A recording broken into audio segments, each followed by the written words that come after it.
Picture this for a moment. It's Monday morning at 5 a.m. Your alarm's going off and you're about to hit snooze. This will be the sixth time that you do so, only this time you actually know that you have to get out of bed within 5 minutes if you're going to make it to work on time. And so you're getting up to go to a job that you consider to be unrewarding. Meanwhile, the people that you work with seem bitter and unappreciative. And that makes things especially difficult for the high-paced, hectic day that you know you're about to have. Oh, and then there's this one last thing. You went to bed at 11 p.m. the night before, and you really couldn't sleep. For the most part, you just tossed and turned until about 2 a.m., and at that time, you were finally able to get to sleep. And it feels like the moment that you finally settled into a deep rest, your alarm started going off, and it was time to get up. How do you think you'd feel? I know how I would feel. I would be hating life. And in fact, I've been there, and I'd argue that we've all been there. So the situation stinks, and it's the opposite of what we know life really should be like. And we know that we're not supposed to be exhausted. We should feel rested, and we should be filled with energy. We should not hate our work. We should love our work, and we should be able to decide what our work even is. Finally, we shouldn't be forced to work with such toxic people, and instead we should work with people in a joyous collaboration because we know that's where real synergy and productivity exists. And because so many of us feel trapped into this lifestyle of low energy and hectic work days, many of us just have come to accept the idea that life is tough and we should not expect to be filled with energy. Many think that we should not expect to have jobs that we love, and many think that we should not expect to enjoy the people that we interact with on a daily basis. Quite often, as people express dissatisfaction with this less than ideal lifestyle, such people are told to suck it up or deal with it. But you don't have to suck it up. In fact, you should not accept a life where you feel drained, overworked, and surrounded by awful people. And what you should do is create for yourself a life where you feel energized, excited about work, and one where you feel that you're surrounded by the most wonderful people. And you can do this, and you can do it right now, and you can do it without quitting the awful job. You can do it even as you consistently get up with your alarm at 5 a.m. each day. And you can do this all the while you're interacting with the exact same people that you once considered to be toxic. I want to be clear on two things. The first is that we often decide that we want to get away from the toxic work environment. So we often think that we need to quit or find new work in order to improve life. The trouble with this logic is that quite often a person cannot afford to quit. And quite often there is not another job that a person can quickly find. And furthermore, even if you are able to quit and go somewhere else, very often when people do this, they go on to experience much of the same drama in the new work environment. And this happens because while they changed their environment, they did not change their perspective about people, and they did not change their perspective about work. And so the solution, it's not to quit the awful job. Instead, the solution is to find a better perspective. But I do want to be clear on this second thing before going any further. If you do want to move on to a different job or a career, or if you just want to retire early, if you want this and you want it not because you're seeking relief from a negative environment, instead you want it because you're feeling a calling towards something that's new and exciting, if that's what you want, then of course that's what you should do. You should start thinking about what your options might be. But before you actually pull the trigger, it's incredibly wise to do this first. Discover the energy that you did not know you had. So think about how you'd feel after hitting snooze for the sixth time at 5 a.m., knowing that you just wanted to sleep another 6 hours, but that you had to get through an entire day on 3 hours of broken sleep that you actually got. Would you feel drained? I know I would. So that said, there is energy that's within you, and you can access that energy quickly. You can access it within a matter of minutes, and that energy is going to make all the difference throughout your day. And I'll use this next example to demonstrate where that energy is even coming from. So envision the same scenario with the alarm going off at 5 a.m. after 3 hours of sleep. The difference this time is that you're not going to be going to work today. You're getting up to go on a cruise. The boat boards in 3 hours, and all you have to do is shower, grab your bags, and get on the boat. And then you can go back to sleep if you want. Now, given this scenario, how do you think you're going to feel? Will you feel just as drained as you felt when you were getting up at 5 a.m. to go to an unrewarding job? Likely, you're going to find the energy. Likely, you would not be thinking that life is hard. Likely, you'd be thinking that life is good. And it's okay that you're awake, even on such little sleep, because you get to go on a cruise, and you've really been looking forward to it. And of course, once you get on the boat, you can go right back to sleep if that's what you want. So I'll say that you're much more likely to feel that energy that you would not have been accessing had you been getting up to go to that unrewarding job.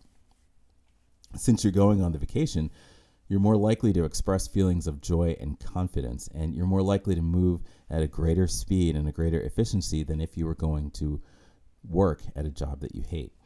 And of course, I cannot speak for you, and I cannot tell you how you would feel, but I can tell you that it's quite likely that you'd feel better at 5 a.m. when you're about to embark on a cruise, as opposed to going to a thankless job. And so let's take this example further. You know that you can go back to sleep after you get on the boat. But after the boarding process and the emergency briefing, you decide to have some breakfast before considering if you want to get back in bed. And at breakfast, the food smells amazing, and the buffet is packed with delicious and energizing foods. And furthermore, it has one of those very fun mimosa stations that you decide to visit.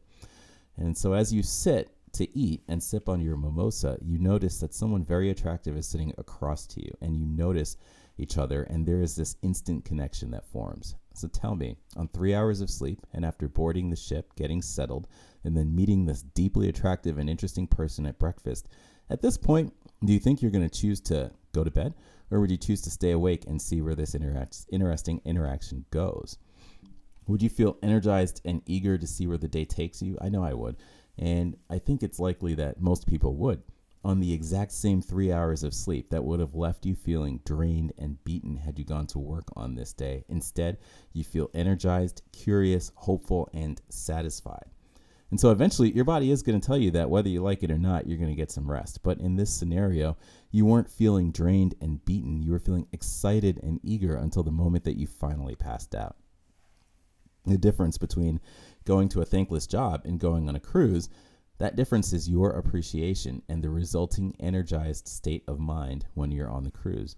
Because you feel free, because you feel like you're going to access something wonderful, you feel an energy that is always available to you whenever you're in a state of appreciation.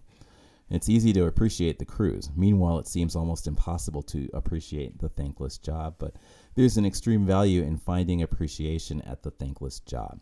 Finding appreciation at the thankless job means that it's not going to be painful getting out of bed in the mornings.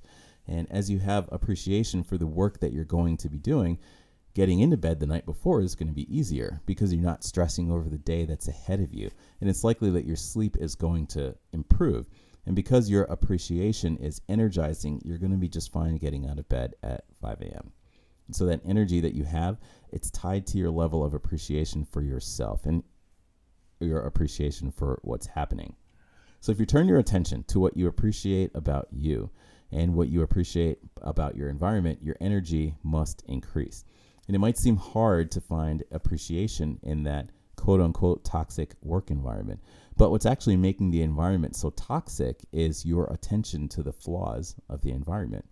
So there are things going very well in all environments, and your attention to what's going well is what's going to boost your appreciation. And meanwhile, because of your self-appreciation, you have a self-confidence which assures you that no matter what challenges you face throughout the day, your self-confidence assures you that you're going to rise to those challenges and you're going to stand strong. In the vacation scenario where it's easy to feel appreciative and therefore it's easy to feel energized, in that scenario, your freedom and access to things that you appreciate, that makes it easy for you to feel appreciative and energized. And by appreciating yourself throughout the day, even in the so-called toxic work environment, you're going to find boosted energy and you're less likely to be beaten down by the toxicity around you.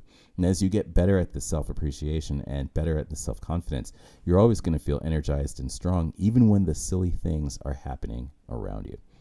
And so the next thing for you to do is find a mission within your mission.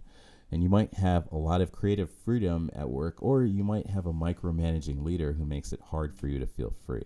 Whichever describes your situation best, just know that your energy is going to improve if you identify a personal mission for the day. And this is just you finding a sense of purpose, even at a job that you hate. As you find your personal mission for each day, as you fulfill your personal mission each day, you're going to find yourself feeling more free, and that's going to result in your boosted energy. So your boosted energy is important for a few reasons. First, it's important because you're going to feel better, and eventually you're going to feel amazing. And this boosted energy is also better for your health. Finally, it's with this energy that you're going to have clarity and ideas, and you're going to know how you can cause a meaningful change for the better within your existing environment. Appreciation, not of what's going wrong, but appreciation of what you feel is going well. that appreciation is going to spike your energy. And this is useful everywhere. It's not just for a job that you're finding to be unpalatable. This is for every circumstance in life. Wherever you are, whatever you're doing, just be aware of what's going well, and that's going to give you access to the energy that you did not know you had. Sending good vibes.